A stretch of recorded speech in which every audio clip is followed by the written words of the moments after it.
Hi students, Indian contract ആക്ടിലെ part 5 ക്ലാസ്സിലോട്ട് എല്ലാവർക്കും സ്വാഗതം. ഈ ക്ലാസ്സിൽ കോമ്പിറ്റന്റ് ടു കോൺട്രാക്ട് എന്ന് പറയുന്ന ഭാഗമാണ് എടുക്കാൻ ഉദ്ദേശിച്ചിരിക്കുന്നത്. എന്താണ് competent to contract or competency എന്ന് പറയുന്ന കാര്യം?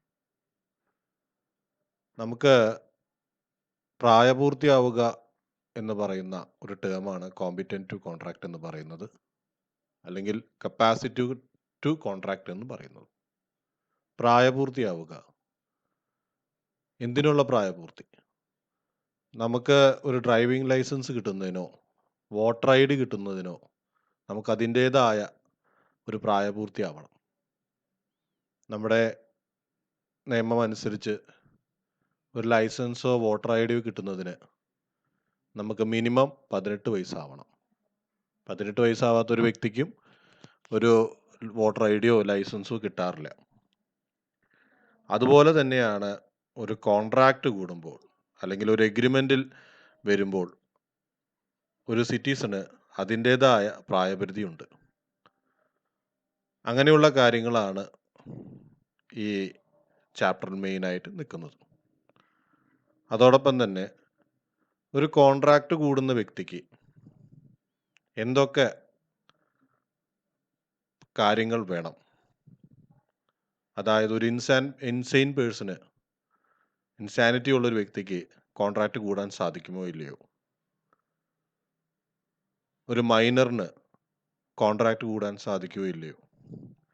എങ്ങനെയാണ് ഒരു കോൺട്രാക്റ്റിലെ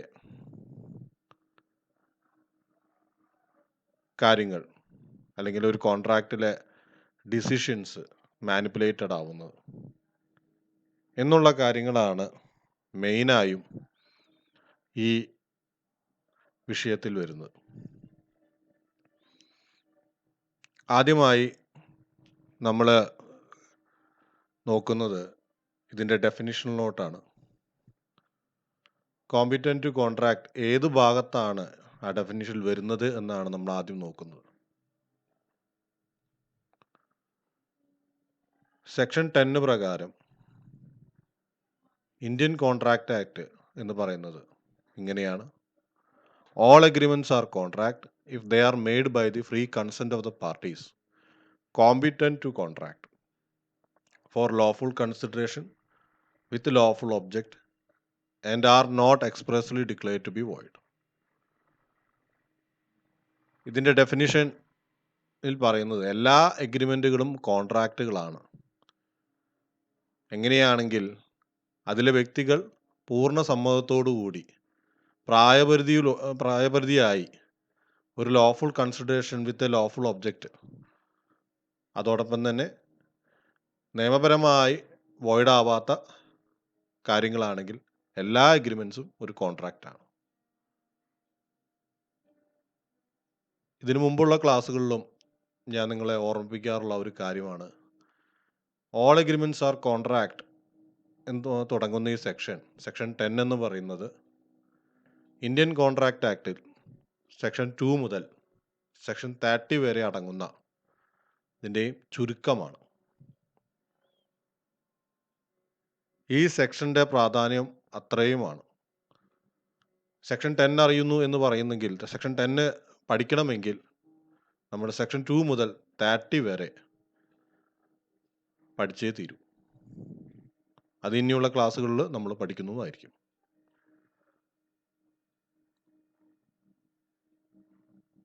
ഞാൻ പറഞ്ഞതുപോലെ സെക്ഷൻ 2 മുതൽ 30 വരെ എങ്ങനെ കോൺട്രാക്റ്റ് ഡെഫിനിഷൻ എക്സ്പ്ലെയിൻ ആവുന്നതിൻ്റെ ഒരു ചെറിയ ഭാഗമാണ് ഇപ്പം ഞാൻ അവിടെ കൊടുത്തിരിക്കുന്നത്.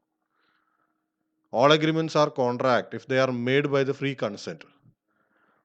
അതിൽ ഓൾ അഗ്രിമെന്റ്സ് ആർ കോൺട്രാക്ട് എന്ന് പറയുന്ന ഭാഗം ഉൾപ്പെടുന്നത് സെക്ഷൻ 2 മുതൽ സെക്ഷൻ 9 വരെയുള്ള കാര്യങ്ങൾ ഉൾപ്പെടുന്നതാണ് ഓൾ അഗ്രിമെന്റ്സ് ആർ കോൺട്രാക്ട് എന്ന് പറയുന്നത്. സെക്ഷൻ 10 എന്ന് പറയുന്നത് ഒബിയസ്ലി അത് കോൺട്രാക്റ്റിൻ്റെ ഡെഫിനിഷനാണ്. സെക്ഷൻ 11 മുതൽ അതിൻ്റെ കോമ്പിറ്റന്റ് പാർട്ടിലേക്കാണ് കടക്കുന്നത്. സെക്ഷൻ 11 കോമ്പിറ്റന്റ് ടു കോൺട്രാക്ട് ആണ്. സെക്ഷൻ 12 കോമ്പിറ്റന്റ് ടു കോൺട്രാക്ടിന്റെ സബ്ഡിവിഷനായ സൗണ്ട് മൈൻഡ് ആയ ആൾക്കാരുടെ അല്ലെങ്കിൽ അൺസൗണ്ട് മൈൻഡ് ആയ ആൾക്കാരുടെ കാര്യങ്ങളാണ് അവിടെ പറയുന്നത്. സെക്ഷൻ 13 പറയുന്നത് കൺസെൻറ്റ്, അതായത് സമ്മതത്തെക്കുറിച്ച് കുറച്ചുകൂടി ഇലാബറേറ്റ് ചെയ്ത് പറയുന്നു. Section 14 free consent, section 15 coercion, section 16 undue influence, section 17 fraud, section 18 misrepresentation, section 20 mistake for a lawful consideration, section 22-23. അങ്ങനെ ഞാൻ നേരത്തെ പറഞ്ഞ പോലെ സെക്ഷൻ 25 എന്ന് പറയുന്ന ഭാഗം എന്ന് പറയുന്നത് കൺസിഡറേഷൻ ലോഫുൾ ആണോ, ഏതൊക്കെ എഗ്രിമെൻ്റ് ആണ് ലോഫുൾ കൺസിഡറേഷൻ ഇല്ലാതെ സ്വീകരിക്കപ്പെടുന്നത് എന്നുള്ളതാണ് സെക്ഷൻ 25 പറയുന്നത്. സെക്ഷൻ 26 മുതൽ 30 വരെ ബാൻഡ് ആയ അല്ലെങ്കിൽ വോയിഡ് ആയ, expressly declare to be void എന്ന് പറയുന്ന സെൻറ്റൻസിന് യോജിക്കുന്ന കാര്യങ്ങളാണ് സെക്ഷൻ 26 മുതൽ 30 വരെ. അപ്പോൾ ഞാൻ നേരത്തെ പറഞ്ഞ പോലെ ഈ സെക്ഷൻ 10 എന്ന് പറയുന്നത് സെക്ഷൻ 2 മുതൽ സെക്ഷൻ 30 വരെയുള്ള ഒരു ഷോർട്ട് ഫോം ആണ് സെക്ഷൻ 10 എന്ന് പറയുന്നത്.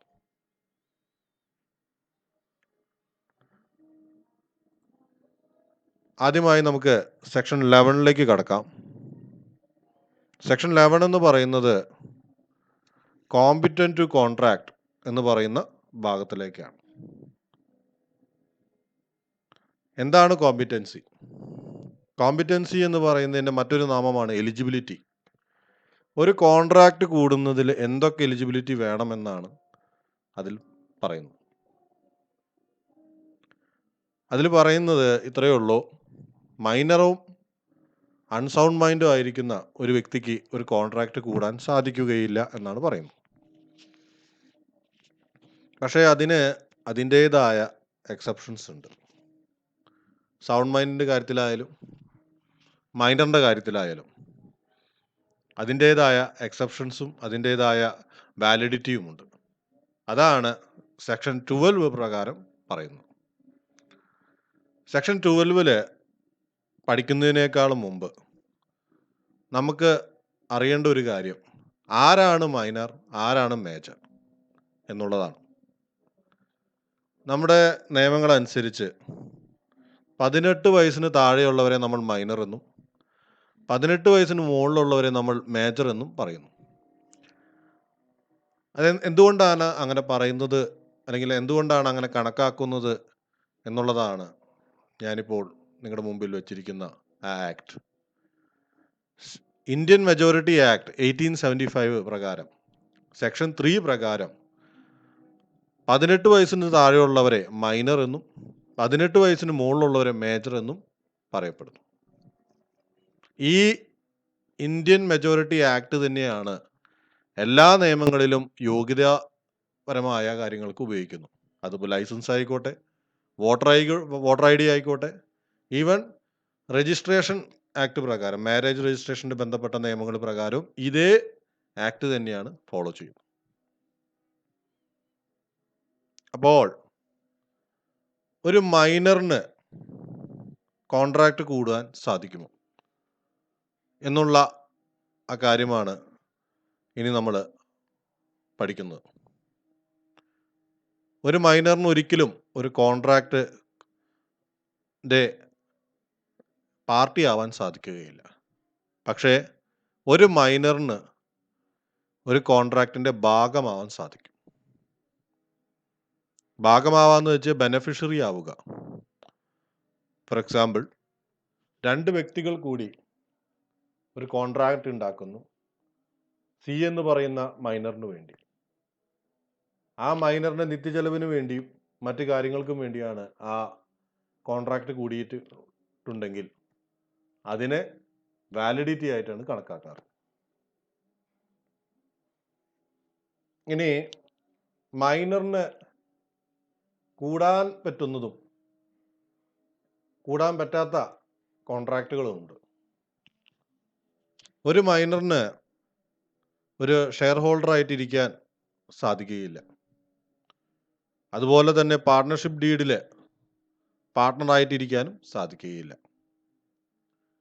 ഒരു മൈനറിന് ഒരിക്കലും ഒരു സിവിൽ ലോ അല്ലെങ്കിൽ സിവിൽ ബ്രീച്ചിന് പണിഷ് ചെയ്യാൻ സാധിക്കുകയില്ല. ഒരു ഇൻസോൾവൻ്റ് ആയിട്ട് പ്രഖ്യാപിക്കാൻ സാധിക്കുകയില്ല. ഒരു മൈനറിന് പക്ഷേ ഏജൻ്റായിട്ട് വർക്ക് ചെയ്യാം. അങ്ങനെ ഏജൻ്റായി വർക്ക് ചെയ്യുന്ന മൈനറിന് അല്ലെങ്കിൽ ആ മൈനർ ഉണ്ടാക്കുന്ന പ്രശ്നങ്ങൾക്ക് ഉത്തരവാദി എപ്പോഴും അതിൻ്റെ പ്രിൻസിപ്പളായിരിക്കും. അതിൻ്റെ ഉടമസ്ഥൻ അല്ലെങ്കിൽ ആ ഏജൻറ്റിനെ ആരാണോ വെച്ചിരിക്കുന്നത് ആ വ്യക്തിയായിരിക്കും അതിൻ്റെ ഉത്തരവാദി. ഇതെല്ലാം പറയപ്പെടുന്നത് സെക്ഷൻ 68 പ്രകാരമുള്ള കോൺട്രാക്ട് ആക്ടിൽ സെക്ഷൻ 68 68 മുതലുള്ള കാര്യങ്ങളിലാണ് ഇത് പറയുന്നത്. ഇനി അടുത്തതായി നമുക്ക് സൗണ്ട് മൈൻഡ് എന്ന് പറയുന്ന ഭാഗത്തേക്ക് വരാം. എന്താണ് സൗണ്ട് മൈൻഡ്? സൗണ്ട് മൈൻഡ് എന്ന് പറയുന്നത് ഒരു കാര്യം മനസ്സിലാക്കാനും ആ കാര്യത്തിനെ കുറിച്ച് വ്യക്തമായി ഒരു തീരുമാനം എടുക്കാൻ കഴിയുന്ന വ്യക്തിയെയാണ് നമ്മൾ സൗണ്ട് മൈൻഡ് എന്ന് പറയുക.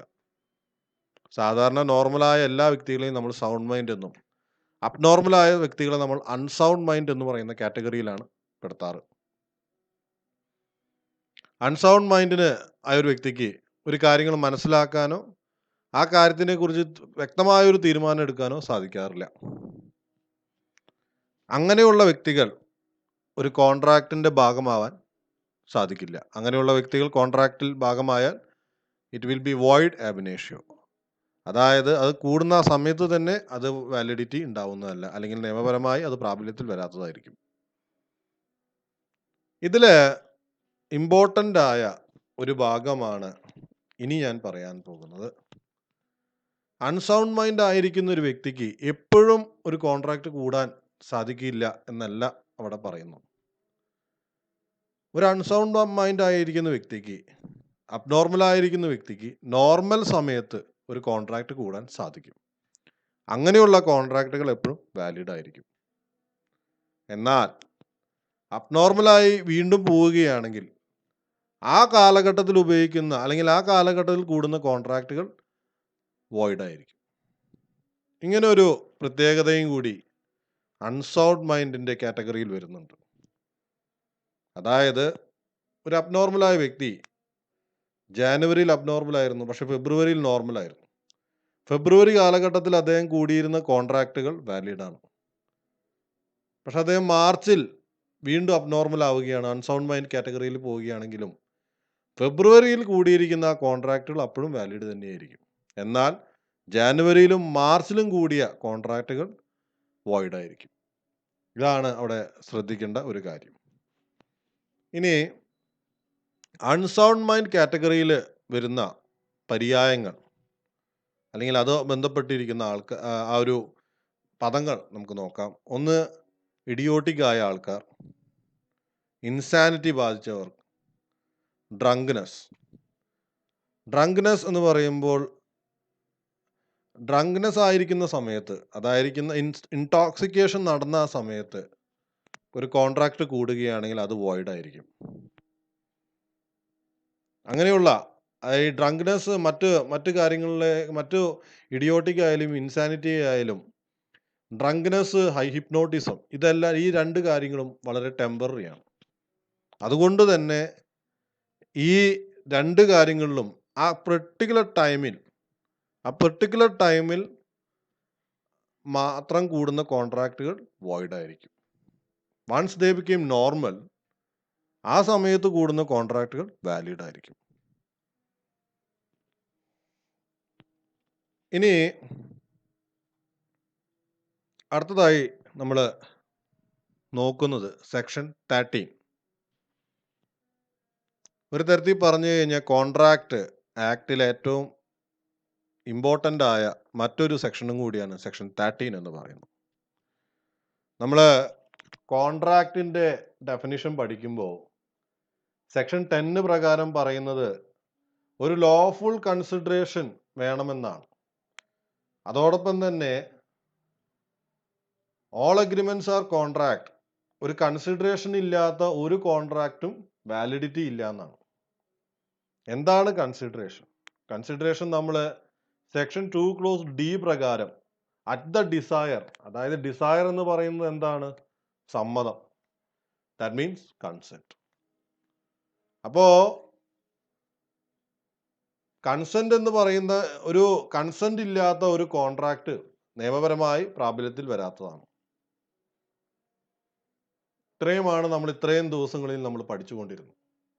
ഇതിനൊരു ഇലാബറേറ്റഡ് ഫോമാണ് സെക്ഷൻ 13 പറയുന്നത്.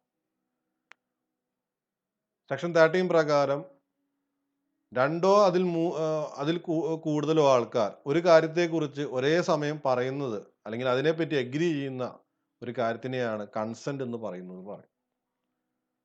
കൺസെന്റ് എന്ന് പറയുന്നത് തീരുമാനം അല്ലെങ്കിൽ സമ്മതിക്കുക, ഒരു കാര്യത്തെക്കുറിച്ച് സമ്മതിക്കുക എന്നുള്ളതാണ്. അടുത്തതായി നമുക്ക് നോക്കേണ്ടത് ഫ്രീ കൺസെന്റ്, സെക്ഷൻ 14. ഈ കൺസെന്റും ഫ്രീ കൺസെന്റും തമ്മിൽ എന്താണ് വ്യത്യാസം എന്ന് പലർക്കും ഒരു സംശയം വരും. കൺസെന്റ് തന്നെയല്ലേ ഫ്രീ കൺസെന്റ് എന്ന് പറയും. അങ്ങനെയല്ല. ഒരു കൺസെന്റ് അത് ഫ്രീ കൺസെന്റ് ആവണമെങ്കിൽ 5 കാര്യങ്ങൾ അതിൽ ഉൾപ്പെടാതിരിക്കണം എന്നുള്ളതാണ് പ്രത്യേകത. എന്താണ് 5 കാര്യങ്ങൾ? അതിലൊന്ന് കൊയേഷൻ, മറ്റൊന്ന് അൺഡു ഇൻഫ്ലുവൻസ്, മൂന്നാമത്തത് ഫ്രോഡ്, നാലാമത്തത് മിസ്റെപ്രസെന്റേഷൻ, അഞ്ചാമത്തത് മിസ്റ്റേക്ക്. ഈ 5 കാര്യങ്ങളിൽ പെടാത്ത ഒരു കൺസെന്റ് എന്നും ഫ്രീ കൺസെന്റ് ആയിരിക്കും. അപ്പൊ എന്താണ് കൊയേഷൻ എന്ന് നമുക്ക് നോക്കാം. കൊയേഷന്റെ മലയാള അർത്ഥം എന്ന് പറയുന്നത് ഭീഷണിപ്പെടുത്തുക എന്നുള്ളതാണ്. ഭീഷണിപ്പെടുത്തുക. നിങ്ങൾ ഈ വാക്ക് വളരെ പരിചിതമായൊരു വാക്കാണ് നിങ്ങൾക്ക്. നിങ്ങൾ ആരെങ്കിലും ഭീഷണിപ്പെടുത്തുകയോ എന്തിനു വേണ്ടി? ഒരു കോൺട്രാക്ട് കൂടാൻ വേണ്ടി ഒരു വ്യക്തി മറ്റൊരു വ്യക്തിയെ ഭീഷണിപ്പെടുത്തുന്ന ഒരു പ്രവൃത്തിനെയാണ് കൊയേഷൻ എന്ന് പറയുന്നത്. അത് section 15 of Indian contract act പ്രകാരമാണ് അവിടെ പറഞ്ഞിരിക്കുന്നത്. ആ ഡെഫിനിഷൻ പ്രകാരം ഭീഷണിപ്പെടുത്തുകയോ അല്ലെങ്കിൽ ഭീഷണിപ്പെടുത്താനുള്ള സ്വരം ഉപയോഗിക്കുകയോ ചെയ്യുക. നമുക്ക് അതിൻ്റെ ആ ഡെഫിനിഷനിലോട്ട് പോവാം. It is committing or threatening to commit. അതായത് ഭീഷണിപ്പെടുത്തുകയോ അല്ലെങ്കിൽ ഭീഷണിപ്പെടുത്താനുള്ള ശ്രമം നടത്തുകയോ അല്ലെങ്കിൽ any act forbidden by Indian penal code. നമുക്കെല്ലാവർക്കും അറിയാം, ഇന്ത്യൻ പീനൽ കോഡ് എന്ന് പറയുന്നത് നമ്മുടെ സിനിമകളിലും മറ്റു മാധ്യമങ്ങളിലൊക്കെ കേട്ടിട്ടുള്ളതാണ്. ഇന്ത്യൻ പീനൽ കോഡ് എന്ന് പറയുന്നത് ഇന്ത്യൻ പീനൽ കോഡാണ് ഇന്ത്യയിലെ ഫോർബിഡനായ ആക്ടുകളെ പറ്റി പറയുന്ന നിയമം. ഇന്ത്യൻ പീനൽ കോഡിലെ നിയമം വെച്ചാണ് പലരും ശിക്ഷിക്കപ്പെടുന്നു. ക്രൈം എന്താണ് എന്ന് ഡിഫൈൻ ചെയ്യുന്നത് പോലും ഇന്ത്യൻ പീനൽ കോഡാണ്. അങ്ങനെയുള്ള കോഡിൽ പെട്ടിരിക്കുന്ന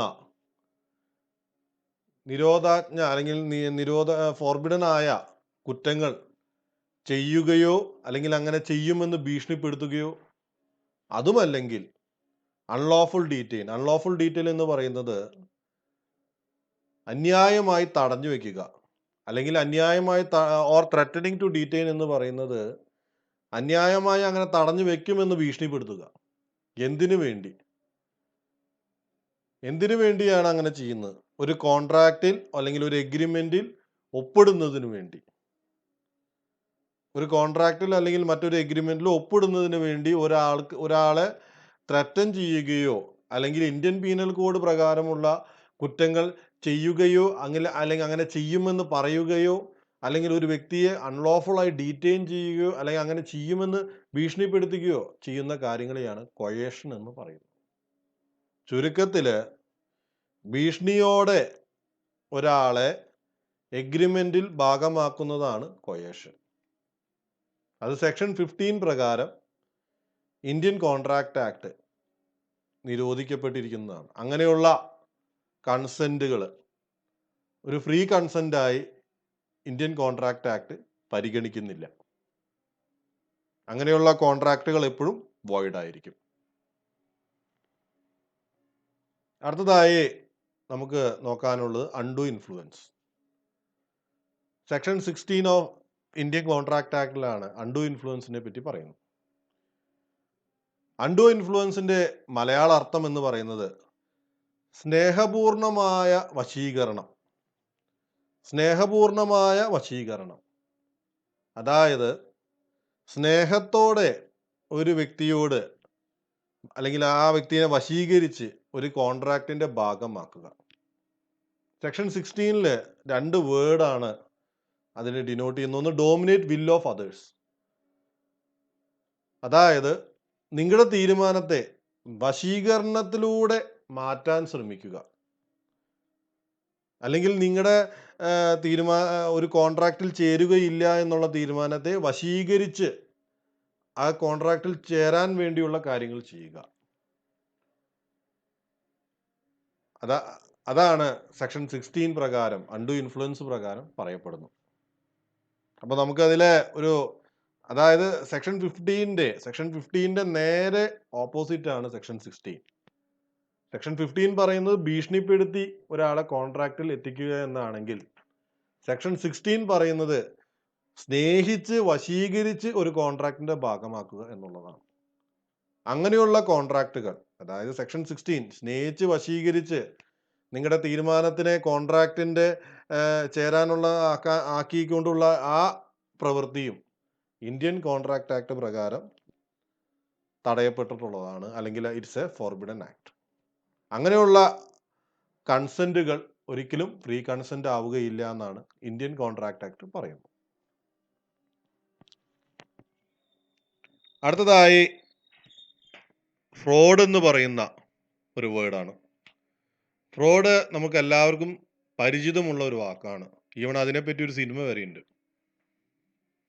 ഫ്രോഡ് എന്ന് പറയുന്നത് ഒരു വ്യക്തിയെ തെറ്റിദ്ധരിപ്പിക്കുക. അത് പലതരത്തിലാണ് തെറ്റിദ്ധരിപ്പിക്കാറ്. നമ്മൾ പലപ്പോഴും പലവരും വ്യാജ ഡോക്ടർമാർ എന്നുള്ള കാര്യങ്ങൾ അറസ്റ്റ് ചെയ്യപ്പെട്ടവരുണ്ട്. യഥാർത്ഥത്തിലുള്ള സംഗതികൾ മറച്ചു വെച്ച് താൻ എന്തോ ആണ്, അല്ലെങ്കിൽ ആ ഒരു ഡിസീവ് ചെയ്യുക എന്നുള്ള അർത്ഥമാണ്. തെറ്റിദ്ധരിപ്പിച്ച് ഒരു കോൺട്രാക്റ്റിൽ എത്തിക്കുക എന്നുള്ളതാണ് ഫ്രോഡിന്റെ അകത്ത് വരുന്നത്.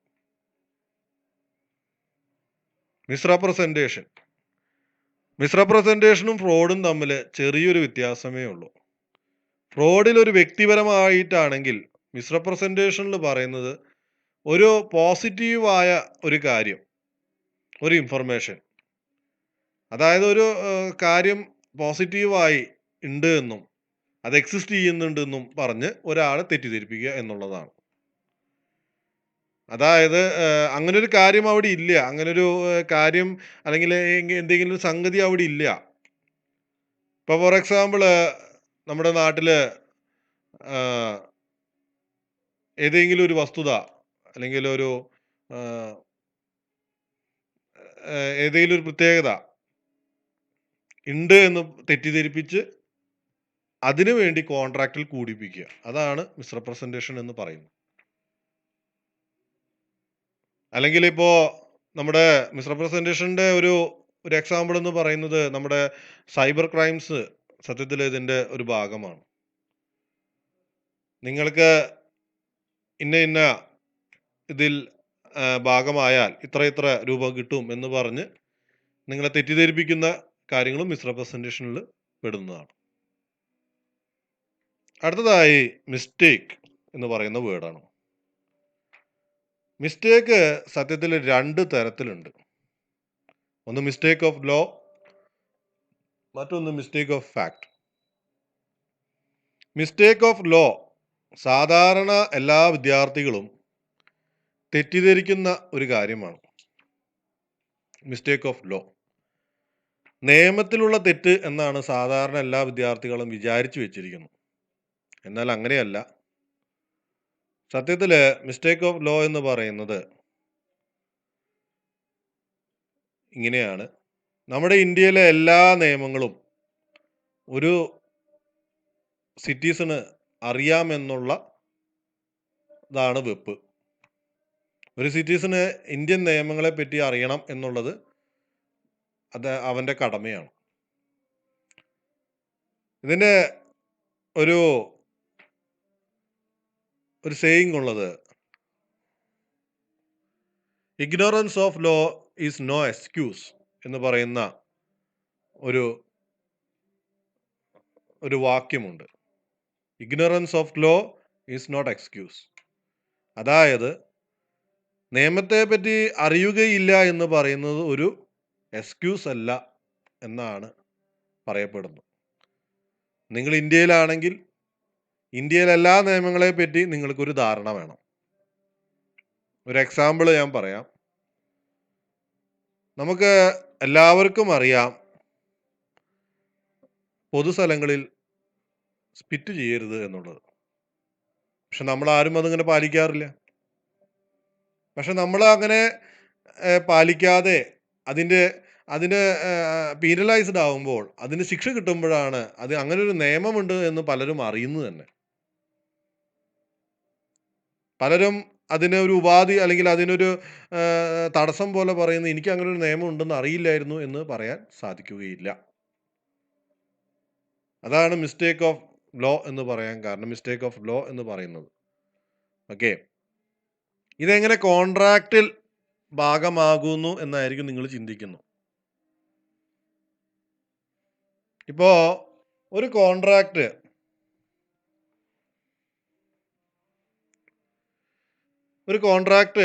ഭാഗമാവണമെങ്കിൽ അല്ലെങ്കിൽ ഒരു കോൺട്രാക്ട് ആവണമെങ്കിൽ അതിൽ ലോഫുൾ കൺസിഡറേഷൻ വേണമെന്ന് പറയുന്നുണ്ടല്ലോ. ഈ ലോഫുൾ കൺസിഡറേഷനിൽ പലതും സാധാരണ അല്ലെങ്കിൽ ഏതെങ്കിലും ഒരു കാര്യം ഫോർബിഡൻ ആയി കിടക്കുന്ന കാര്യമായിരിക്കും. അങ്ങനെ ഫോർബിഡൻ ആയി ഇന്ത്യൻ ലോ ആക്കിയിരിക്കുന്ന ആ നിയമത്തിന്റെ മുകളിൽ ഒരു കോൺട്രാക്ട് കൂടുമ്പോൾ അതിനെയാണ് നമ്മൾ മിസ്റ്റേക്ക് ഓഫ് ലോ എന്ന് പറഞ്ഞ് പറയുന്നത്.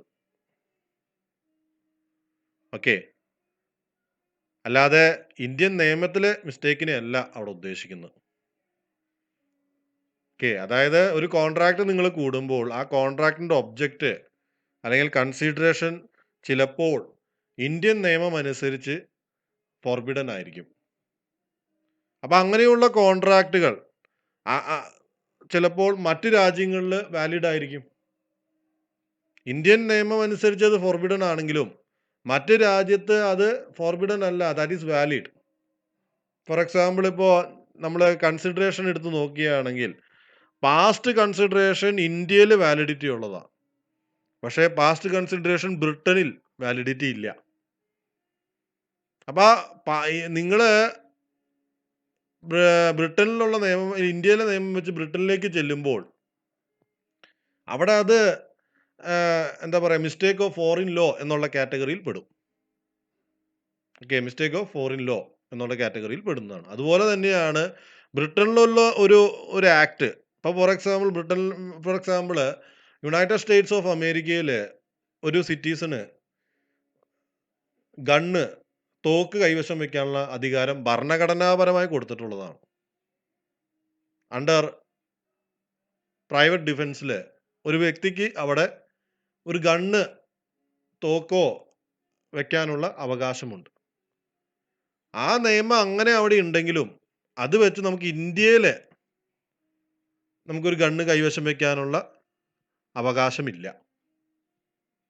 ഈവൻ ദോ നമ്മുടെ ഇന്ത്യൻ പീനൽ കോഡിൽ പ്രൈവറ്റ് ഡിഫൻസിന്റെ പ്രൊവിഷൻസ് ഉണ്ടെങ്കിലും ആ പ്രൊവിഷൻസിൽ ഒരു സ്ഥലത്തും ഒരു സിറ്റിസന് വെക്കാനുള്ള അല്ലെങ്കിൽ തോക്ക് കൈവശം വെക്കാനുള്ള അധികാര അവകാശങ്ങളില്ല. പക്ഷെ അത് അമേരിക്കയിൽ ഒരു സിറ്റിസന് അത് അധികാര അവകാശങ്ങളുണ്ട്. ഇങ്ങനെയുള്ള ആ പ്രശ്നങ്ങളെയാണ്. അപ്പോൾ ഒരു വ്യക്തി അമേരിക്കയിൽ ജീവിച്ചിരുന്ന ഒരു വ്യക്തി അദ്ദേഹം ഇന്ത്യയിലേക്ക് വരുന്നു. ഇന്ത്യയിൽ തോക്കും കൊണ്ട് നടക്കുകയാണ് അദ്ദേഹം. ഓട്ടോമാറ്റിക്കലി അദ്ദേഹം പറയുകയാണ്, അയ്യോ എനിക്ക് ഇങ്ങനെ ഒരു നിയമം അറിയില്ല എന്ന് പറയുന്നത് ഒരു കാരണമാവുകയില്ല, ഒരു എക്സ്ക്യൂസ് ആവുകയില്ല എന്നാണ് ഇതിന്റെ അർത്ഥം. ഓക്കെ, അപ്പോൾ ഇന്ത്യയിൽ എത്തിക്കഴിഞ്ഞാൽ ഇന്ത്യൻ നിയമങ്ങളെ പറ്റി അറിയാം എന്നുള്ള ധാരണ അല്ലെങ്കിൽ അങ്ങനെ ആയിരിക്കും സിസ്റ്റം വർക്ക് ചെയ്യുന്നു. ഓക്കെ, മിസ്റ്റേക്ക് ഓഫ് ഫാക്ട് എന്ന് പറയുന്നത് വളരെ സിമ്പിളായ ഒരു ടേമാണ്. മിസ്റ്റേക്ക് ഓഫ് ഫാക്ട് സത്യത്തിൽ 2 തരത്തിലുണ്ട്: ബൈലാറ്ററൽ ആൻഡ് യൂണിലാറ്ററൽ.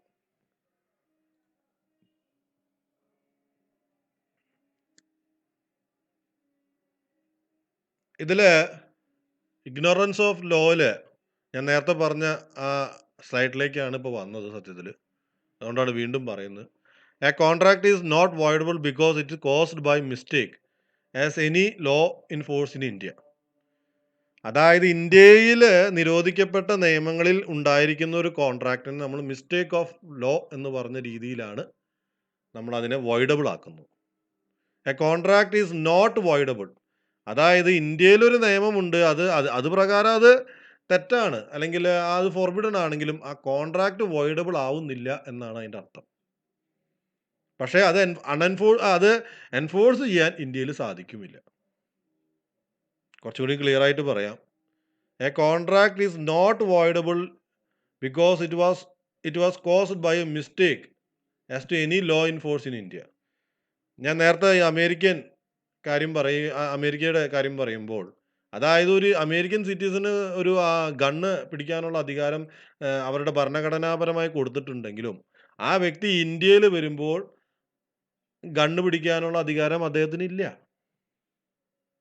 അത് അദ്ദേഹത്തിന്റെ മൗലികാവകാശങ്ങളിൽ പെട്ടതല്ല. പക്ഷെ നമ്മുടെ ഇന്ത്യൻ നിയമങ്ങൾ അത് ഫോർബിഡൻ ചെയ്തുകൊണ്ടാണ്. അപ്പൊ അവിടെ ഒരു വോയിഡ് എന്ന് പറയാൻ സാധിക്കില്ല, or it is not voidable എന്നും പറയാൻ സാധിക്കില്ല. ഇറ്റ് ഈസ് അൺഎൻഫോഴ്സിബിൾ എന്ന് പറയാനേ സാധിക്കുള്ളൂ. അങ്ങനെയുള്ള കാര്യങ്ങൾ അൺഎൻഫോഴ്സ് ചെയ്യാനേ സാധിക്കുള്ളൂ. ഇത്രയേ ഉള്ളൂ അത്. In foreign law is termed to be a mistake of fact. ഞാൻ നേരത്തെ പറഞ്ഞു സെക്ഷൻ 2 ക്ലോസ് ഡിയിലെ പാസ്റ്റ് നമ്മുടെ ഇന്ത്യൻ നിയമത്തിലും ബ്രിട്ടീഷ് നിയമത്തിൽ പാസ്റ്റ് ഇല്ല, പാസ്റ്റ് കൺസിഡറേഷൻ നിൽക്കുകയില്ല. അങ്ങനെയുള്ള കാര്യങ്ങളൊക്കെ മിസ്റ്റേക്ക് ഓഫ് ഫാക്റ്റിലാണ് വന്നു പെടാറ്. ഇനി മിസ്റ്റേക്ക് ഓഫ് ഫാക്റ്റിലെ 2 കാര്യങ്ങളാണ്. ഒന്ന് ബൈലാറ്ററൽ, മറ്റൊന്ന് യൂണിലാറ്ററൽ. ബൈലാറ്ററൽ എന്ന് പറയുന്നത് ഒരു കോൺട്രാക്റ്റിലെ 2 വ്യക്തികൾ തമ്മിൽ കോൺട്രാക്ട് ക്ലോസിൽ ഉണ്ടാവുന്ന മിസ്അണ്ടർസ്റ്റാൻഡിംഗ് ആണ് ബൈലാറ്ററൽ മിസ്റ്റേക്ക് എന്ന് പറയുന്നത്, അല്ലെങ്കിൽ മിസ്റ്റേക്ക് ഓഫ് ഫാക്റ്റിലെ ബൈലാറ്ററൽ സെക്ഷനിലേക്ക് പോകുന്നു. അതുപോലെ തന്നെയാണ് യൂണിലാറ്ററൽ എന്ന് പറയുന്നത്. ഒരു കോൺട്രാക്റ്റിൽ ഏതെങ്കിലും ഒരു വ്യക്തിക്ക് അതിന്റെ ക്ലോസുകളിൽ ഉണ്ടാവുന്ന മിസ്അണ്ടർസ്റ്റാൻഡിംഗ്, അതിനെയാണ് യൂണിലാറ്ററൽ മിസ്റ്റേക്ക് ഓഫ് ഫാക്ട് എന്ന് പറയുന്നത്.